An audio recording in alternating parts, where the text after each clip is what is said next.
और बड़ी खबर आपको दिखा रहे हैं, भारत में कोरोना की ताजा लहर के कारण कोहराम, हर दिन देश में टूट रहा कोरोना के मामलों का रिकॉर्ड। देश में पिछले 24 घंटे में रिकॉर्ड 3,52,000 नए केस सामने आए हैं। बीते 24 घंटे में 2,812 संक्रमितों की मौत हुई है। लगभग 2,800 लोगों की कोरोना से मौत हुई है। करीब 2 लाख मरीज एक दिन में ठीक हुए हैं। भारत में एक्टिव केस की संख्या 28,13,658 हो गई है। तो वहीं देश में कुल केसों की संख्या 1,73,13,163 पहुंच गई है। भारत इस वक्त कोरोना वायरस की भयानक लहर का सामना कर रहा है। हर बदलते दिन के साथ देश में कोरोना के नए मामलों का रिकॉर्ड टूटता ही जा रहा है। बीते 24 घंटे में भी भारत में रिकॉर्ड तोड़ कोरोना के केस सामने आए हैं। सोमवार को भारत में कुल 3,52,000 कोरोना के केस दर्ज किए गए, जो अब तक दुनिया में सबसे बड़ा आंकड़ा है। आपको बता दें कि ये लगातार 5वां दिन है जब भारत में कोरोना के मामले 3 लाख के पार चले गए हैं। यानी पिछले 5 दिनों में ही देश में 15 लाख नए कोरोना के केस सामने आए हैं। पिछले 4 दिनों में क्रमशः 3,48,000, 3,45,000, 3,32,000 और 3,15,000 केस सामने आ चुके हैं। वहीं महाराष्ट्र में कोरोना के मामले हर रोज 60,000 से अधिक ही आ रहे हैं, जो चिंता बढ़ा रहे हैं। हालांकि मुंबई में पिछले कुछ दिनों से केसों की संख्या घटने लगी है, जिससे कुछ राहत भी नजर आती है, लेकिन अभी भी संकट बरकरार है।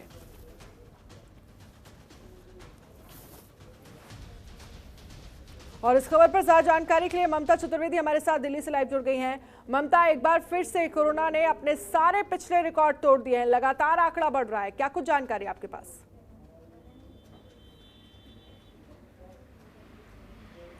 जी बिल्कुल अनन्या, देश भर में कोरोना ने अपनी चपेट में सबको लिया हुआ है। अगर आंकड़ों की बात करें तो आंकड़ों में लगातार बढ़ोतरी हो रही है पूरे देश भर में।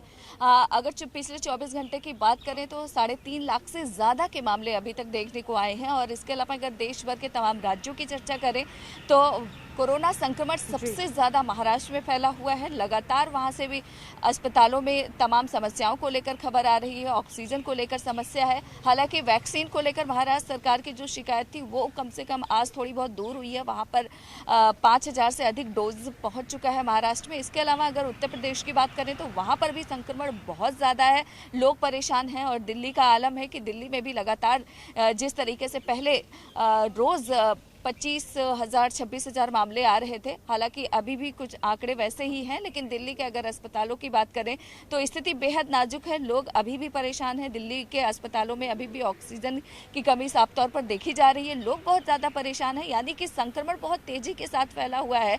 और अगर विपक्षी दलों की बात करें तो लगातार ये आरोप लगाया जा रहा है कि केंद्र सरकार ने कोरोना संक्रमण के पहले लहर से सबक नहीं सीखा और यही वजह है कि दूसरी लहर जब आई इतनी तेजी के साथ लोगों को अपने चपेट में ले रही है, तो केंद्र सरकार कुछ सही तरीके से नहीं कर पा रही है, जिसका खामियाजा देश की जनता भुगत रही है। विपक्षी दलों की अगर बात करें अनन्या तो लगातार आरोप प्रत्यारोप का जो सिलसिला है वो लगातार जारी है। लेकिन दूसरी ओर अगर लोगों की बात करें तो लोग बेहद परेशान हैं। अस्पतालों में बेड नहीं मिल रहा है, ऑक्सीजन नहीं मिल रहा है, स्थिति बेहद नाजुक बनी हुई है। ममता, लेकिन इन सब के बीच दिल्ली के लिए थोड़ी राहत भरी खबर है, ये कहा जा सकता है क्या? क्योंकि लगभग 22,900 मामले सामने आए हैं कल रविवार के दिन। तो ये जिसको एक हफ्ते का जिस तरह से लॉकडाउन किया गया था, तो क्या जो संक्रमित मरीज है उनमें कमी आई है? जी बिल्कुल कहा जा सकता है, क्योंकि इससे पहले 25,000 26,000 रोज ऐसे मामले आ रहे थे, लेकिन 22,000 आए हैं पिछले 24 घंटे में, यानी कि 2 से 3,000 का जो आंकड़ा है उसमें कमी हुई है। तो कहीं ना कहीं दिल्ली में राहत की बात है। और इसी के चलते दिल्ली सरकार ने एक बार फिर से दिल्ली में 1 हफ्ते का लॉकडाउन बढ़ा दिया है। लॉकडाउन के आज पहले दिन दूसरे हफ्ते की शुरुआत हो चुकी है। आज पहला दिन है दूसरे हफ्ते के लॉकडाउन का और 3 मई के सुबह 5 बजे तक लॉकडाउन रहेगा। क्योंकि दिल्ली सरकार ने समीक्षा की कि पिछले 1 हफ्ते में जो लॉकडाउन लगा था उसका परिणाम क्या हुआ, क्या आंकड़ों में कमी आ रही है। क्योंकि संक्रमण का जो चेन है वो टूटे, इसी के लिए दिल्ली सरकार ने लॉकडाउन लगाया था। और वो समीक्षा करने के बाद दिल्ली सरकार ने ये फैसला किया कि दिल्ली में 1 और हफ्ता लॉकडाउन लगाने की ज़रूरत है। और उम्मीद यही जताई जा रही है कि जिस तरीके से 22,000 आंकड़ा हुआ है पिछले 24 घंटे में कोरोना संक्रमण के मरीजों की, मुमकिन है कि 1 हफ्ता और जब लॉकडाउन रहेगा तो संभव है कि आंकड़ों में कमी आए। और इसी उम्मीद के साथ दिल्ली सरकार ने लॉकडाउन लगाया। बिल्कुल, लेकिन इन सब के बीच एक राहत भरी खबर ये भी है कि अगर 3 लाख से ऊपर लगातार हम मामले देख रहे हैं, पिछले 5 दिनों से आ रहे हैं, 3,15,000, 3,52,000, 3,35,000, लेकिन रिकवरी रेट भी उसी तरह से अच्छा हो रहा है। 2 लाख लोग ऐसे भी हैं जो कोरोना से ठीक हुए हैं।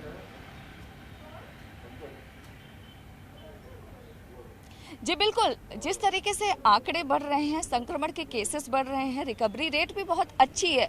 अगर सरकारों की बात करें तो उनका साफ तौर पर ये कहना है कि आंकड़ों में इजाफा केवल इसलिए हो रहा है क्योंकि जो टेस्टिंग की संख्या है वो बढ़ा दी गई है, यानी कि टेस्ट बहुत ज़्यादा संख्या में किया जा रहा है और इसी वजह से संक्रमण के मामले भी बहुत ज़्यादा दिखाई दे रहे हैं। लेकिन रिकवरी रेट की अगर बात करें, देश के चाहे कोई भी राज्य हो, हर जगह पर रिकवरी रेट बहुत अच्छा है। और दिल्ली की अगर बात करें तो यहाँ पर भी जितने मरीज बीमार हैं, रिकवरी रेट भी बहुत अच्छी है। लेकिन दिल्ली सरकार की अगर बात करें तो यही साफ तौर पर कहना है क्योंकि टेस्टिंग की संख्या बढ़ाई गई है, लिहाजा संक्रमण के मामले ज्यादा आ रहे हैं। यही टेस्टिंग कम होती तो संक्रमण के मामले कम होते। लेकिन जरूरी है कि सभी लोगों का चेकअप हो, टेस्टिंग हो, ताकि मामले जल्द से जल्द सामने आए और उनका निदान हो सके, उनका सही समय पे उपचार हो सके और वो स्वस्थ होकर अपने घर जा सके। तमाम राज्यों की सूरत एक जैसी ही देखने को मिल रही है, चाहे महाराष्ट्र हो, उत्तर प्रदेश हो, दिल्ली हो, छत्तीसगढ़ हो, मध्य प्रदेश हो, तमाम राज्यों की स्थिति कुछ एक जैसी ही है। तमाम जगहों पर संख्या बहुत ज्यादा है कोरोना संक्रमण के मरीजों की, लेकिन राज्य सरकारों का साफ तौर पर यह कहना है कि क्योंकि हमने टेस्टिंग बढ़ा दी है इसलिए संख्या ज्यादा हो गई है। हालांकि तमाम राज्यों का रिकवरी रेट भी बहुत बढ़िया है। तो ऐसे में सभी राज्य जो है, जिस तरीके से प्रधानमंत्री लगातार कह रहे थे कि टेस्टिंग, ट्रैकिंग और उसके बाद ट्रीटमेंट होनी चाहिए, तो कहीं ना कहीं प्रधानमंत्री ने जो कहा था सभी राज्यों से, उस पर राज्य अमल करते हुए दिखाई दे रहे हैं और उसी का नतीजा है कि संख्या ज्यादा है लेकिन रिकवरी रेट भी अच्छी है। ये एक राहत की बात है। चलिए ममता, बहुत बहुत शुक्रिया तमाम जानकारी के लिए हमसे बातचीत करने के। खबरों के निष्पक्ष विश्लेषण के लिए सब्सक्राइब करें Jantantra TV and press the bell icon. Never miss any update.